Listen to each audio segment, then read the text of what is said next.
Hello, welcome to Learn English with Technology podcast series.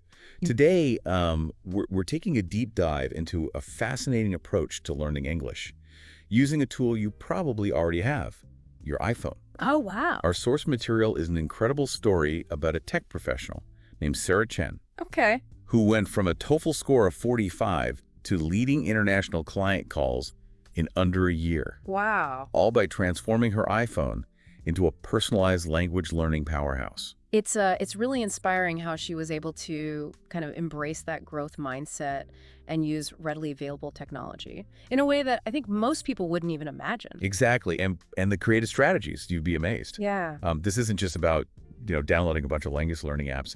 Sarah took a very holistic approach, weaving English learning into her everyday life using her iPhone. Right. And we're going to uncover how she turned everyday activities like scrolling through social media, commuting, even dealing with low battery life, Wow. into opportunities to improve her English. I think one of the key takeaways from Sarah's story is the importance of creating an immersive English environment, even if you're not living in an English-speaking country. And she achieved this through a combination of, I think, pretty clever techniques, starting with something as simple as changing her phone's region to the United States. That's such a brilliant first step that anyone can take. Yeah. Suddenly, all of her apps, news feeds, even the weather updates were in English. Right? It's like she tricked her phone and her brain into thinking that she was living in the U.S. Exactly. And she didn't stop there. Sarah strategically used a combination of, popular language learning apps and her iPhone's built-in features to create what she called an app stack strategy. Oh, interesting. So each app in her stack had a specific purpose, Okay. and they all worked together to target different aspects of language acquisition, like vocabulary, grammar, listening, and speaking. So it's not just randomly using apps. It's about creating a system where each tool plays a specific role in your overall learning journey. That makes a lot of sense. Yeah. Can you give us an example of how this app stack work in practice? Absolutely. Let's take vocabulary building as an example. Sarah cleverly combined visual learning with social interaction by using Instagram's Stories feature. Okay. She'd post pictures related to specific themes and use the interactive features to ask her followers questions in English. Oh, that's cool. Which helped her learn new words in context. Yeah. And practice using them in real-life scenarios. That's so clever. And it highlights another key principle, active learning. Yes. Right. Instead of passively consuming content, she's actively creating it, engaging with others, and using the platform to test her knowledge Exactly. in a fun and interactive way. Yeah, and for practicing her professional English, she actually turned to Twitter. Okay. And she engaged in conversations about tech topics, something she was already knowledgeable about, allowing her to kind of use technical vocabulary in a more professional context. I love that. It's fascinating how she turned everyday apps that most people use for entertainment Right. into powerful language learning tools. Mm-hmm. I bet most people never think of Twitter as a place to practice professional English. Right. It's all about using the tools you already have in new and creative ways. And this approach wasn't limited to just social media. Sarah also incorporated English learning into her daily commute. Okay. Using Google Street View, she would pick random locations in English-speaking countries and describe them in detail, focusing on vocabulary related to buildings, landmarks, and kind of everyday life. That's like taking a virtual field trip. Exactly, yeah. And by imagining herself in these locations, she's probably making the learning process more engaging and memorable. Exactly. You're exactly right. Sarah was a master at transforming these mundane activities into learning opportunities. Wow. And her commitment to consistency is truly admirable. She even used her iPhone's screen time feature to set daily limits for different English learning activities, ensuring that she spent enough time on each skill without feeling overwhelmed. Oh, wow. It's like having a personal time management coach Yeah. built right into your phone. Exactly. But Sarah's ingenuity went beyond just time management. She also understood the power of motivation and turned her iPhone into what she called her iPhone language RPG, Yeah. essentially gamifying the entire learning process. Gamification can be so incredibly effective, especially when it comes to language learning, which can sometimes feel like a long and arduous journey. Yeah. So Sarah created this system where she earned points for completing different English activities, unlocked virtual badges for reaching milestones, and even rewarded herself with real-life treats for achieving specific goals. So it's not just about the learning itself, it's about making the process fun and rewarding. By tapping into the same psychological mechanisms that make video games so addictive, she was able to maintain her motivation and momentum. Did this gamification approach help her with other aspects of her English learning journey, like overcoming challenges, for example? Absolutely. In fact, she even applied this gamified approach to tackling some of the technical challenges she faced along the way, Okay. such as battery life, focus issues, and even the skepticism from friends and family. But that's a story for our next segment. This is getting really interesting. Yeah. We've just scratched the surface of Sarah's incredible journey and how she used her iPhone to transform her English skills. Stick with us as we dive deeper into the specific techniques and strategies that made her success possible. We'll uncover how she tackled the challenges, how she used technology to create that digital immersion experience, and how she ultimately achieved fluency in English without breaking the bank. And if you're enjoying this deep dive so far, don't forget to subscribe, like, and share it with your friends. We'd also love to hear your thoughts on Sarah's approach. Head over to the comments section and let us know. We'll be back soon with part 2 of Sarah's amazing story. As we kind of delve deeper into Sarah's story, it becomes clear that her success wasn't just about using the right apps or features. It was really about her mindset and her problem-solving skills. She faced the same challenges that many language learners experience: distractions, doubts, even the limitations of technology, but she viewed each obstacle as an opportunity for creative problem-solving. That's such a great point. It's so easy to get discouraged when you hit a roadblock, but Sarah's story shows how a positive attitude and a willingness to experiment can lead to breakthroughs. So let's talk about those challenges. You mentioned battery life earlier. I can imagine that relying on your phone for so much of your learning could lead to some stressful moments with a low battery icon staring back at you. Oh, absolutely. And Sarah knew that a dead phone meant a halt in her learning progress. So she took a very strategic approach to managing her phone's battery life. Yeah. She developed a system she called the Power Optimization Protocol, which involved analyzing her daily routine and identifying the energy-intensive activities that she relied on for learning. Things like watching videos or using speech recognition software were big culprits. That makes sense. Those features require a lot of processing power. So how did she work around that? She got strategic with her scheduling. She would prioritize those energy-intensive activities for times when her phone was fully charged, like right after waking up or during her lunch break. And when she knew her battery was running low, she would switch to more passive activities like listening to podcasts or reading articles. So it's about being mindful of your phone's limitations Mm-hmm. and planning your learning activities accordingly. It's like a game of energy chess. Exactly. Yeah. Did she have any specific strategies for dealing with the distractions that Yeah. come with constantly using a smartphone? She did. Sarah knew that to create a truly immersive learning environment, she needed to minimize distractions. And that's where her Focus Fortress system came into play. Okay. She brilliantly used the iPhone's built-in focus modes, a feature designed to limit distractions during specific activities. Most people use these for things like driving or sleeping, but Sarah saw their potential for language learning. Now that's thinking outside the box. How does she actually use these focus modes for language learning? She created different focus modes for various types of learning. For example, she had one called Focus Study that only allowed access to educational apps. Then there was her listening practice mode, which limited her phone to just podcasts and audiobooks. And for speaking practice, she had a conversation time mode that only allowed access to language exchange apps like HelloTalk. So she basically created different virtual environments on her phone for each learning activity, minimizing distractions and maximizing focus.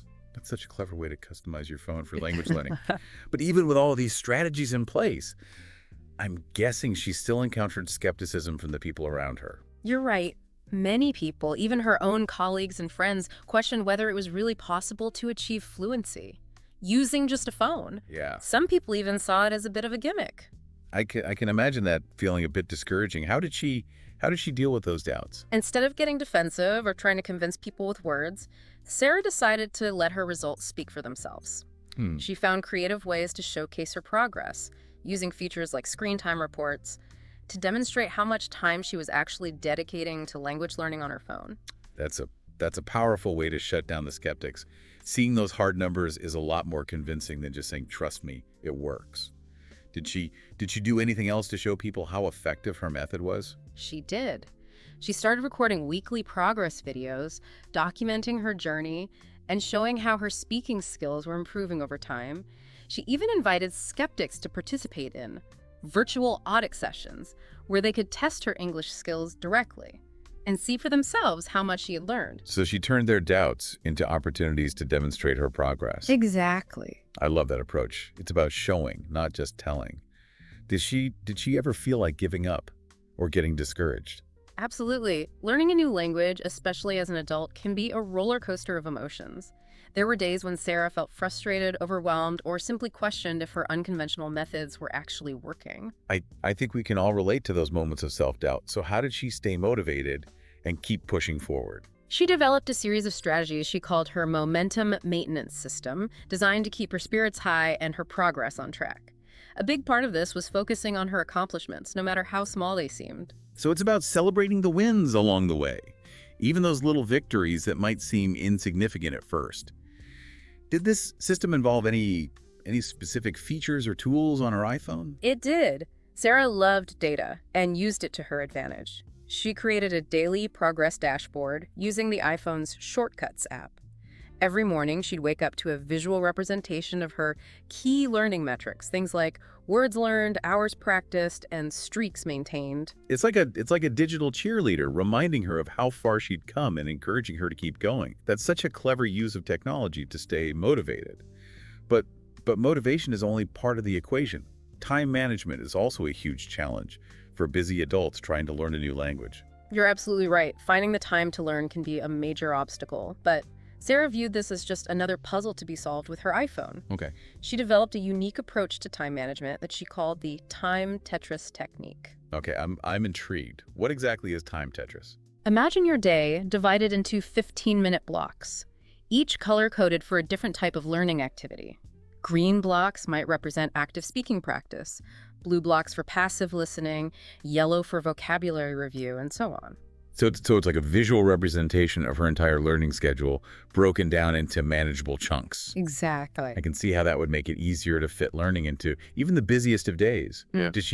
Did she use any specific apps or features to implement this time Tetris system? Yes, she relied heavily on her iPhone's calendar app, but she took it a step further by setting up automation. Oh, wow. If a meeting got canceled or moved, her phone would automatically suggest alternative learning activities she could do with that newfound time. She never wasted a single moment.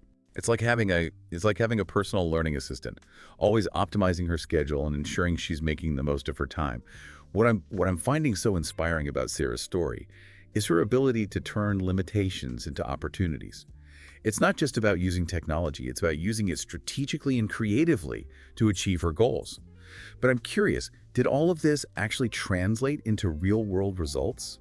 Did she see tangible benefits from her iPhone-powered learning journey? She did. In fact, her language skills improved so dramatically that she was able to take on new responsibilities at work, including leading international client calls, something she never would imagine possible before. And this leads us to another fascinating aspect of Sarah's story, the financial side of her learning journey. Okay, now we're talking. I'm always interested in finding ways to learn effectively without breaking the bank. Did Sarah's iPhone approach help her save money compared to traditional language learning methods? You bet it did. But before we dive into the financial details, let's take a quick break. When we come back, we'll explore how Sarah not only mastered English using her iPhone, but also saved a significant amount of money compared to traditional language learning options. And if you're enjoying this episode, don't forget to subscribe, like, and leave a comment below. We love hearing your thoughts. Okay, so we're back and ready to tackle the financial side of Sarah's language learning journey. We've heard all about her creative methods and her inspiring dedication. But let's talk numbers. Traditional language learning options like classes or tutoring can be pretty expensive, right? They certainly can. In Sarah City, a typical English course at a language school could easily cost around $2,000 per semester. Wow. And that's not even including the cost of textbooks and transportation. Yeah, that adds up quickly. So how much did Sarah end up spending on her iPhone-powered approach? Get ready to be amazed, because her total spending on language learning apps for the entire year was a mere $260. You're kidding me. That's less than a tenth of what she would have spent on a single semester at a language school. How did she manage to keep the costs so low? Sarah was incredibly strategic about her app choices. She opted for a few premium subscriptions like Duolingo Plus and HelloTalk VIP, which she felt offered significant value for the cost. But for the most part, she maximized the use of free apps and features. So she was a master of what some people call freemium, finding ways to get the most out of free apps and only paying for premium features when they truly enhanced her learning experience. Did she ever feel limited by using mostly free apps? Not at all. Sarah's story demonstrates that you don't need to spend a fortune to learn English effectively. It's about understanding the strengths of each app and leveraging those free features to their fullest potential. She even tracked her spending diligently, comparing it to the cost of traditional learning methods, and watching those savings grow alongside her English skills became a powerful motivator for her. It's almost like she was playing a financial game alongside her language learning game. But saving money is one thing. Did those cost savings actually translate into tangible benefits in her life? Absolutely. Remember how she was able to take on more responsibility at work because of her improved English skills? Well, within 6 months of using her iPhone-based approach, she received a promotion that came with a significant salary increase, all thanks to her newfound fluency in English. That's what I call a return on investment. So her initial investment of $260 in apps ended up leading to a major career advancement. That's an incredible outcome. It really is. And beyond the financial gains, think about the time she saved by integrating learning into her existing routine. She didn't need to carve out extra hours for commuting to classes or scheduling tutoring sessions. That's a huge advantage. Time is such a valuable resource, and her approach allowed her to learn efficiently without sacrificing other aspects of her life. You've hit the nail on the head. Sarah's story is a powerful testament to the fact that effective language learning doesn't have to be expensive or time-consuming. With the right mindset, a bit of creativity, and a smartphone, you can achieve incredible results. Sarah's journey is truly inspiring. She's completely changed the way we think about language learning, showing us that our smartphones can be powerful tools for personal and professional growth. It's all about looking at the technology we use every day with a fresh perspective and seeing the hidden potential it holds. Sarah's story reminds us that anyone can achieve their language learning goals with the right approach and a dash of ingenuity. So if you're ready to embark on your own English learning adventure, look no further than the device you're probably using to listen to this deep dive right now. Your smartphone can be your key to unlocking a world of possibilities. Remember, it's not about finding the perfect app or the most expensive course. It's about creating a system that works for you, staying motivated, and embracing the journey. And if Sarah's story has inspired you, we'd love to hear your thoughts. Leave a comment below, share this episode with your friends, and don't forget to subscribe for more inspiring stories about the power of technology for learning. Thanks for listening.